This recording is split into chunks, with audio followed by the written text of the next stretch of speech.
لباس بے حیائی اور برائی کے کاموں سے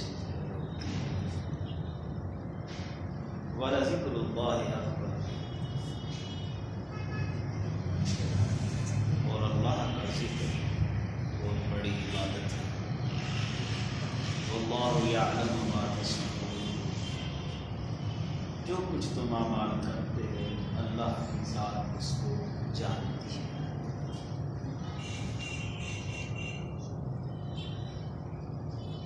تو قرآن حکیم سب سے زیادہ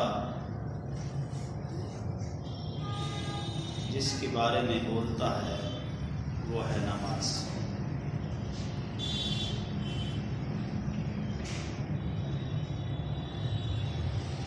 کم و بیش 700 مرتبہ قرآن حکیم میں نماز کا ذکر آیا ہے۔ اس کی اہمیت اسی بات سے پتہ چلتا ہے، اللہ کو یہ چیز معبود ہے جس کا بار بار وہ ذکر کرتا ہے۔ پہلے پارے کی دوسری سورت کے اندر دوسرا حکم جو ہے وہ بھی نماز کا ہے۔ قرآن کی حقانیت بیان کرنے کے بعد ذالک الکتاب لا ریب فیہ، اس کتاب میں کوئی شک نہیں۔ پہلے رب نے یہ بتا دیا ہے کہ جو کچھ اس کتاب کے اندر ہے وہی حرف آخر ہے، اس کے بعد کچھ نہیں۔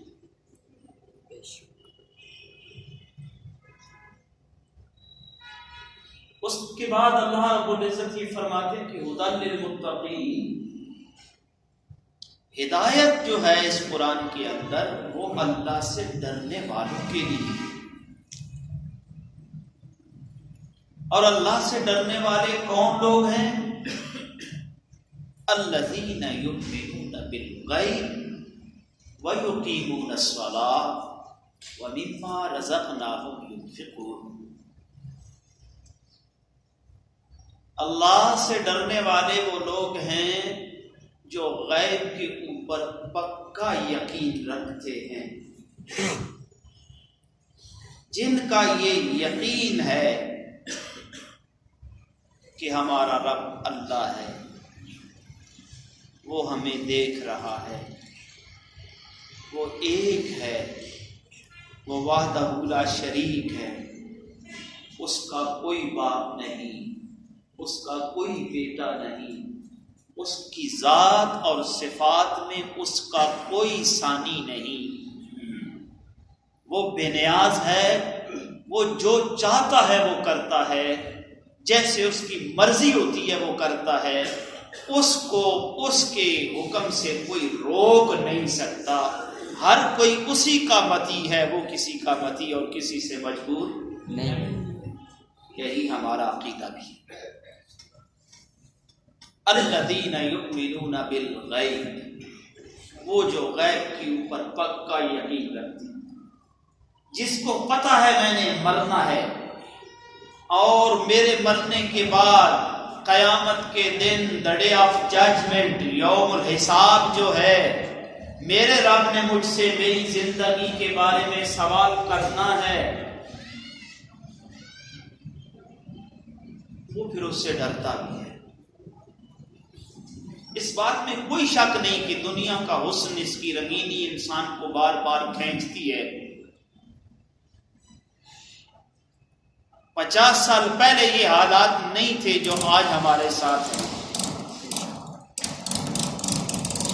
تو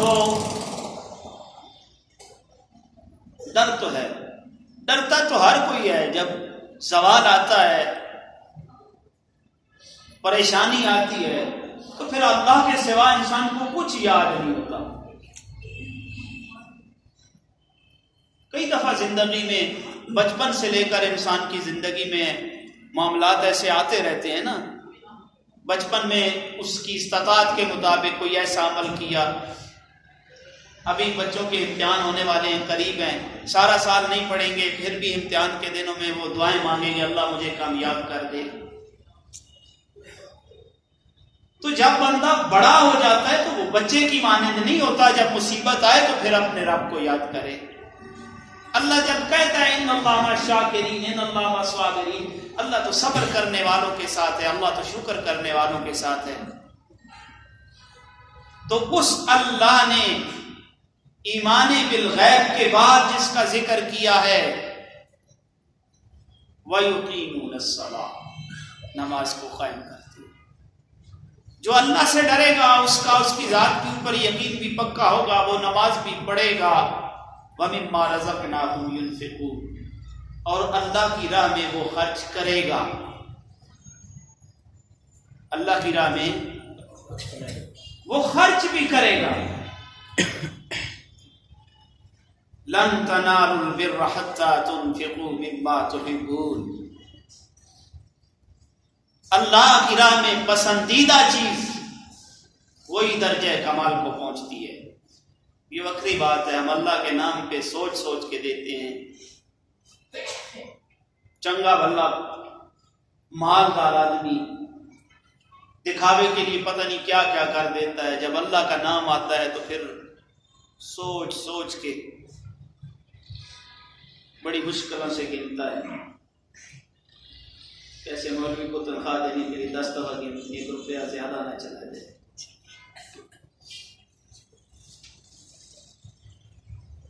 وَمِمَّا رَزَقْنَاهُمْ يُنْفِقُونَ،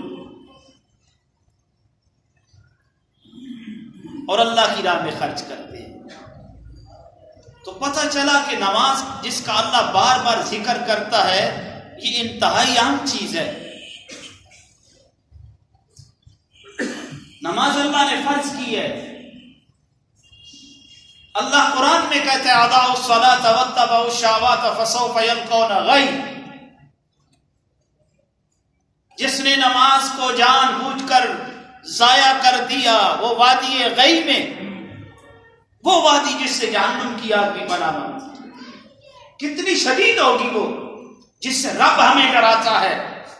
اتل ما اوحی الیک من الکتاب واقم الصلاۃ، اللہ اپنے نبی کو حکم کرتا ہے کہ آپ قرآن کی تلاوت کیجیے اور نماز. تو اس سے بڑی بات کیا ہے؟ بارہا مرتبہ قرآن میں اللہ نے یہی قرآن میں نماز کا ذکر کیا، نماز کا ذکر کیا، نماز کا ذکر کیا. نماز پڑھو، نماز ادا کرو، نماز کو قائم کرو. جب رسول اللہ کی حدیث کی طرف آتے ہیں تو پھر ساری کی ساری بات بڑے واضح طریقے سے کھل جاتی ہے. نبی پاک نے فرمایا نا الصلاۃ عماد الدین، نماز دین کا ستون ہے.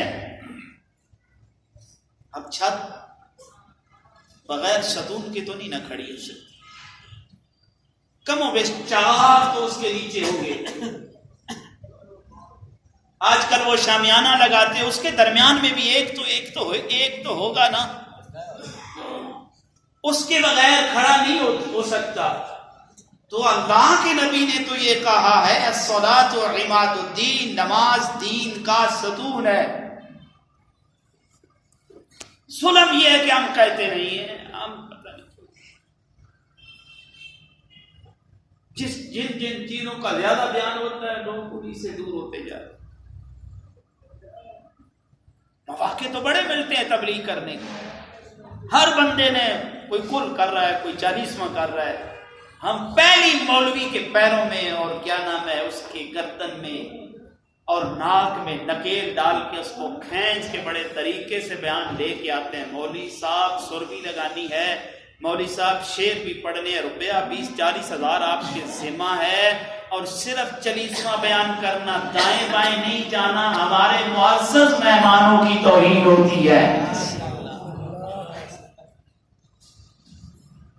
وڑ گئے تیرے مہمان کھڈے میں، اللہ کا قرآن پہلے ہے. وہ بھی بیچارہ بدا ہوا ہے نا، جنگل میں اس ریچھ بڑا آزاد ہوتا ہے، لیکن اس ریچھ کی جب ناک میں نکیل ڈال کے لے کے آتے ہیں نا، پھر وہ وہی کرتا ہے جس کے ہاتھ میں اس کی نکیل ہوتی ہے۔ اس بیچارے کی ناک میں پیسوں کی جو نکیل بنی ہوئی ہے، اس نے پھر سوری سٹنی ہے نا، تو قوم نے سوری سننی ہے، سر نہیں سٹے گا تو پھر یوں نہیں ہوگا، یوں نہیں ہوگا تو پھر محفل جمے گی نہیں، محفل جمے گی نہیں تو نوٹ نہیں آئیں گے، بیان کرنے والے کو مزہ نہیں آئے گا، جب مزہ نہیں آئے گا دین جائے کدھر جاتا ہے؟ اور یہ نکیل ہر دور میں پڑی ہوئی، مجمع ہے، مرا ہوا ہے، یہی ڈراتے ہیں باپ مرے گا تو پتہ نہیں کون کرے گا رکھوالی۔ میں پہلے بھی عرض کر چکا ہوں، امام زین العابدین کا باپ بچپنے میں مر گیا، اور امام زین العابدین کے باپ سے کوئی چنگا باپ بھی نہیں ہے بعد نبی کریم کے۔ امام زین العابدین کو ان شیروں نے نہیں ڈرایا تھا تیری کون رکھوالی کرے گا، امام زین العابدین کو پتا تھا میرا پیدا کرنے والا بھی اللہ ہے، مجھے موت دینے والا بھی اللہ ہے، میری رکھوالی کرنے والا بھی اللہ ہے، میری مراد پوری کرنے والا بھی اللہ ہے۔ اس لیے جب امام زین العابدین نماز میں کھڑا ہوتا ہے، ناراض نہیں ہونا۔ حاجی صاحب کو پچھلے 10 سال پہلے کا بھی، حاجی صاحب ناراض نہیں ہونا، پچھلے 10 سال کا بھی نماز میں حساب یاد آتا ہے۔ ہاں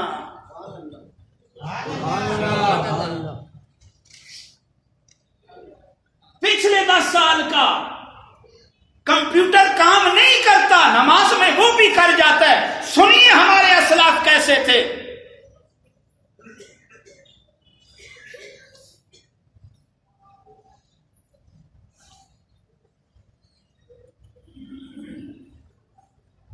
اللہ اکبر،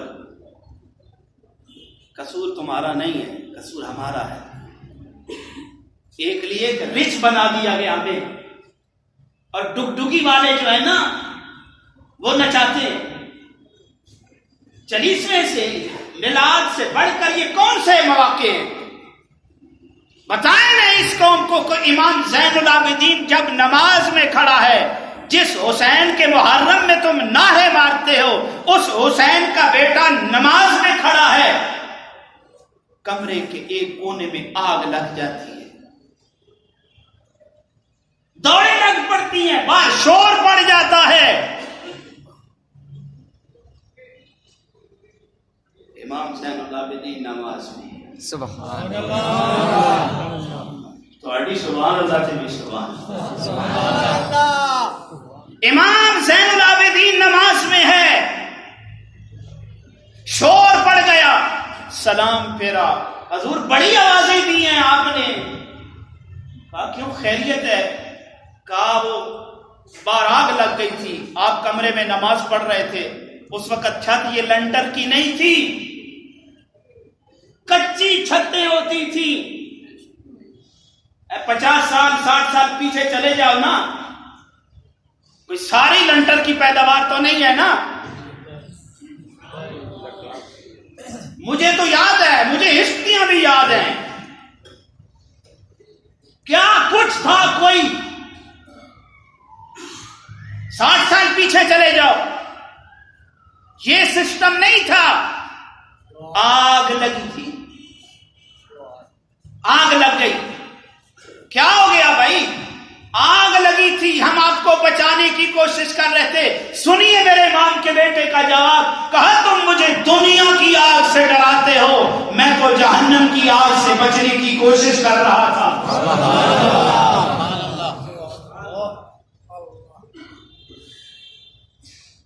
مر گیا باپ تو کون کرے گا رکھوالی؟ ماں مرے پتہ نہیں باپ مرے تے سر ننگا تھی وے،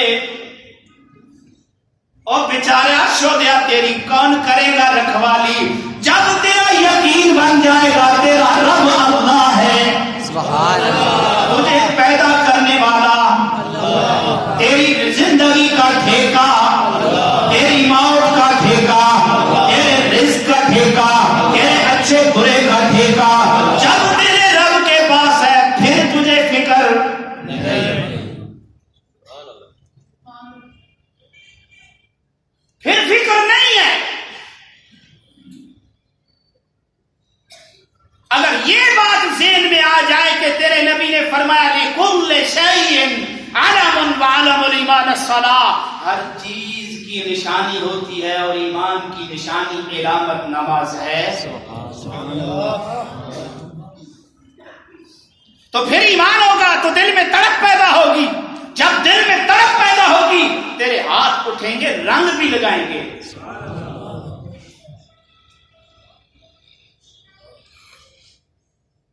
جب گھر بھی بے نمازی، گھر والی نے چنگے بلے نمازی بندوں سے پوچھو قرآن کی ایک آیت سیدھی پڑھنی نہیں آتی، پھر زنانیوں بیچاریوں کا کیا قصور ہے جن کا سارا کچھ ہاتھ ہے. مجھے ان اللہ کے ولی کا نام بھولا ہوا ہے، پر کیف میاں بیوی بیٹھے نا تو وہ صاحب کہنے لگے میں تو مصلی پانی پہ رکھتا ہوں تو نماز پڑھتا ہوں. زنانی تو پھر زنانی ہوتی ہے نا. ہوں پریشان ہو گئے. جو ڈرتے ہو چپ رہو، جو نہیں ڈرتے وہ اونچا کہو.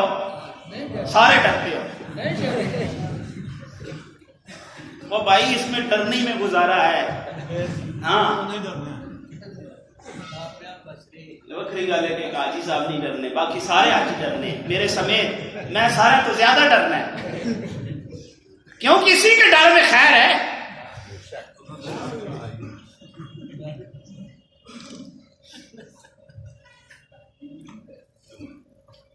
میاں بیوی بیٹھ گئے. اس نے کہا میرا کمال دیکھا ہے، میں تو مصلی پانی پہ رکھتا ہوں نماز ادا کر لیتا ہوں. بیوی کہتی ہے اس میں میرا ہاتھ ہے. جڑا تو بڑا حاجی ہے نا یہ سارا میں نے پتا ہے. اس نے کہا نہیں میرا حق ہے، میرا حصہ ہے. اس نے کہا چھوڑ، تو پانڈے دو روٹیاں پکا، تیرا کیا آتا ہے، میرا کمال ہے. اس نے کہا ٹھیک ہے صاحب آدر کل بھی پڑھنا. صبح اٹھے، مصلی پانی پہ پھینکا، کڑوم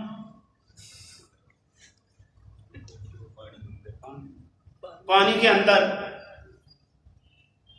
حضرت پریشان،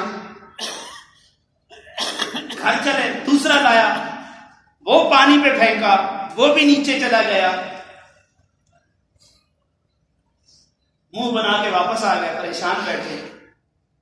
زنانی بھی تو صرف زنانی ہوتی ہے، کوئی عام تو نہیں ہوتی. اس نے کہا صاحب بہادر آج بتائیں آج پریشان کیوں ہے؟ فرمایا بلاؤ تیرا سچ بات بتا تو نے کیا کیا ہے. اس نے کہا آپ کو اپنی اوقات کا پتہ چل گیا. سر نیچے. اتنی سی تو بات ہوتی ہے، بات جتنی بھی بڑی ہوتی ہے ہوتی اتنی سی ہوتی ہے. خواب بندے کو 2 گھنٹوں کا نہیں ساری رات تنگ کرتا رہے، ہوتا 40 سیکنڈ کا ہے.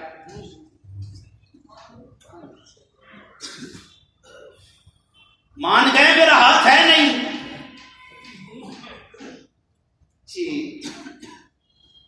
مان گئے ہوں جی آپ کا بھی ہاتھ ہے. فرمایا پہلے میں بسم اللہ پڑھ کے آٹا گوندتی تھی،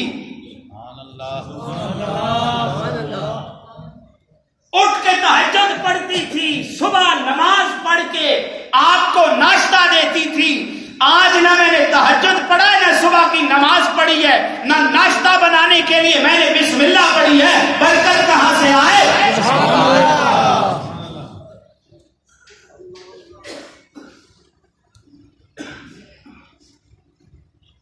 میں جو غازی بن گیا ہوں، مولوی بن گیا ہوں، حاجی بن گیا ہوں، زنانی کا کیا کام ہے؟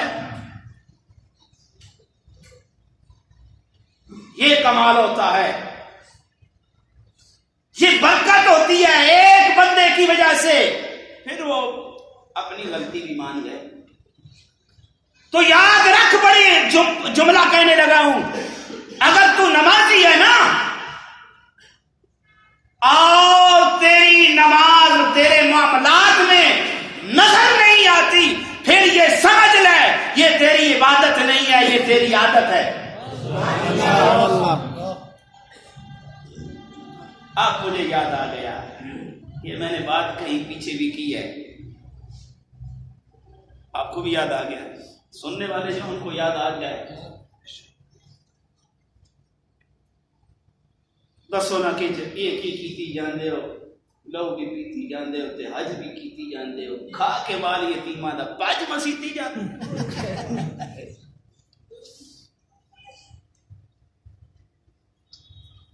تو اگر آپ کی نماز کا اثر آپ کے معاملات کے اندر نظر آتا ہے، آپ کی عبادت ہے، اگر آپ کے معاملات خراب ہیں تو پھر یہ عبادت نہیں ہے، پھر یہ عادت ہے۔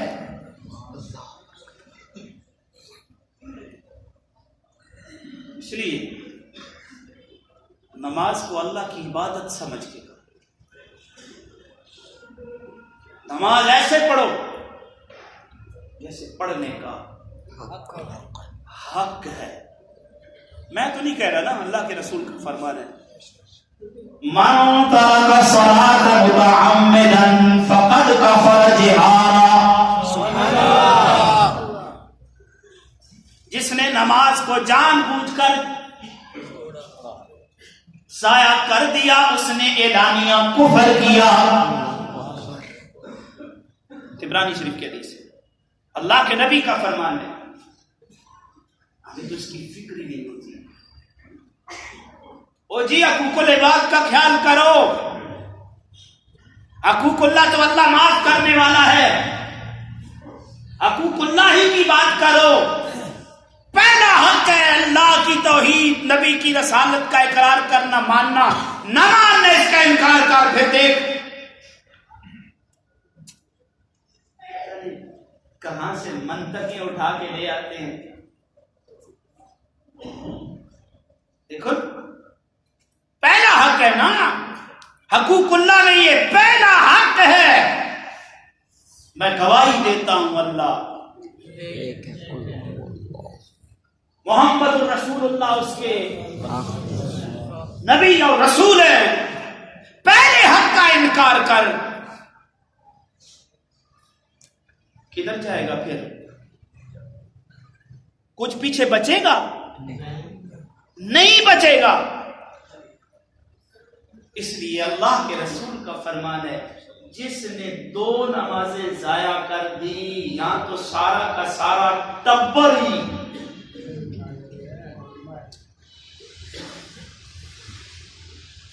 دو نمازیں اکٹھی کر دی، اس نے اپنے آپ کو جہنم کے دروازے پہ کھڑا کر دیا ہے۔ اب اللہ کی مرضی ہے جو اس کے ساتھ سلوک کرے۔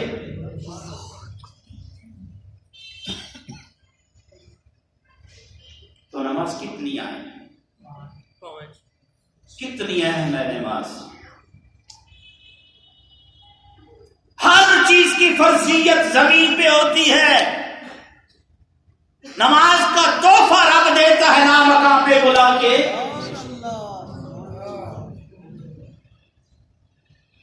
اور وہ سارا رب اور رب کے محبوب کے درمیان جو ڈائلاگ ہے، باتیں ہیں، السلام علیکہ ایھا النبی ورحمۃ اللہ وبرکاتہ، السلام علینا وعلی عباد اللہ الصالحین، التحیات للہ والصلوات والطیبات۔ یہ باتیں یہاں پہ نہیں ہوئی، یہ لامکان کی انتہا کی بلندیوں پہ یہ باتیں ہوئی ہیں، اور ہر وقت نبی کا دعویٰ کرنے والا، غلامی موت میں موت بھی قبول کے لیے ہاتھ اٹھانے والا، جب یہ کلمات بے دردی سے پڑھے، یہاں پہ تو پھر ہر چیز ہل جانی چاہیے۔ جب یہ کلمات پڑھے، سوچے کہ میرے رب نے کہاں پہ بلا کے یہ باتیں اپنے نبی سے کی ہیں۔ یہ تبھی ہوں گی الذین یؤمنون بالغیب، جب غیب کے اوپر یقین پکا ہوگا۔ جب یقین پکا ہو تو پھر زبانوں میں رنگ اثر پیدا کرتا ہے، پھر فکر ہوتی ہے دین کی، نبی کے دین کی فکر ہوتی ہے، اور اہل ایمان کو ہوتی ہے، اور ہونی بھی چاہیے۔ نماز 5 وقت کی پڑھا کرو، نماز اہتمام کے ساتھ پڑھا کرو۔ خذوا زینتکم عند کل مسجد، اللہ تو یہ کہہ رہا ہے، نماز صبر و تحمل سے پڑھا کرو، یہ بہت بڑی عبادت ہے۔ اس کے بعد کیا؟ دور حاضر میں قرآن کی تلاوت کا رواج کام ہوتا جا رہا ہے۔ گھر میں قرآن پڑھو، قرآن کو سمجھو، اللہ سے ڈرو، یتیموں کا مال نہ کھاؤ، غریبوں کا مال نہ کھاؤ، ہمسایوں کو تنگ نہ کرو، ایک مرنے کے لیے عدالتوں کے چکر نہ لگاؤ، اللہ کا خوف کھاؤ۔ پوری کوئی بھی نہیں کر سکتا، اگر ضروریات زندگی کو پوری کرنے والا ہے تو وہ میرا رب وحدہ لا شریک ہے۔ اس رب سے مانگا کرو، اس رب کے در پہ مانگتے رہو، اپنی التجائیں گڑگڑا کے اس کے سامنے پیش کرو، رب کبھی دنیا میں رسوا نہیں ہونے دے گا۔ جزاک اللہ۔